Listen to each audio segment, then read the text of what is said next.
were taken into custody this week in Malaysia. Because the news of this Friday morning, the CBC arraigned two months pregnant teenagers. Danielle and Lucy Peterson, a brother and sister from Saskatchewan, were led into court today in Kuala Lumpur in handcuffs. They were charged after a group of tourists posed naked for photographs atop a mountain many in Malaysia consider sacred. The deportation process is underway for the two Canadians. I think that's so stupid. You got young people doing time of sacred mountain and then get arrested for doing it? And to airport officials. CBC News has learned of a possible link between an alleged human trafficking case in Winnipeg and murdered Aboriginal teenager Tina Fontaine. Fontaine's body was found last summer in Winnipeg in a case that made news across the country in the ongoing outcry about Canada's murdered and missing Aboriginal women.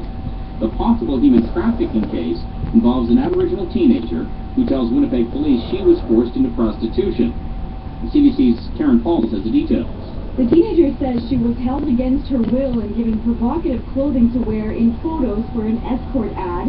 She says she was forced to have sex with up to 50 men over a period of 10 days last month. The sex allegedly took place in an inner-city apartment and during alcohol.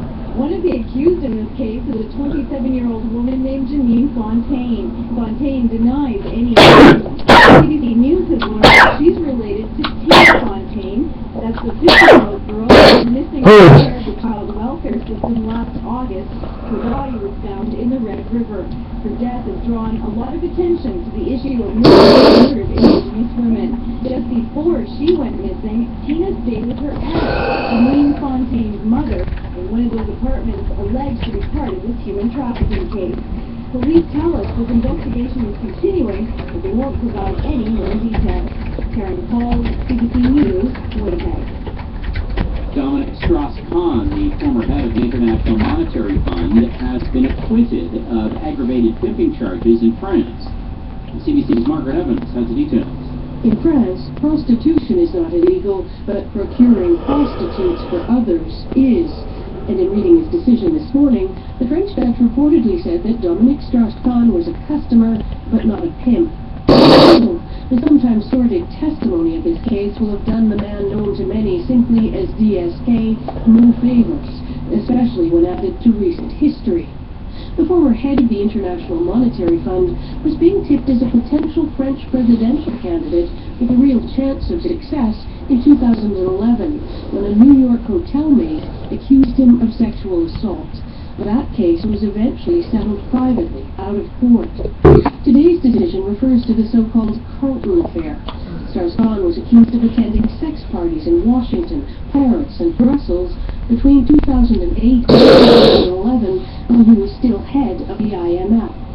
Margaret Evans, CBC News, London.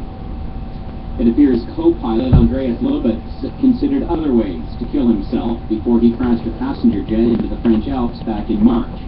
German prosecutors are saying that Lubitz had searched the internet in the days before the crash, looking to buy potassium cyanide. 150 people were killed when Lubitz steered the passenger plane into the French mountain range. One of the longest-running acts at the Grand Ole Opry has died. Jim Ed Brown was 81. Ain't you even thought of mine? Hey, I walk out the door. Jim Ed Brown joined the Grand Ole Opry in 1963. He was still performing on the legendary country music stage as of January of this year. Brown will be inducted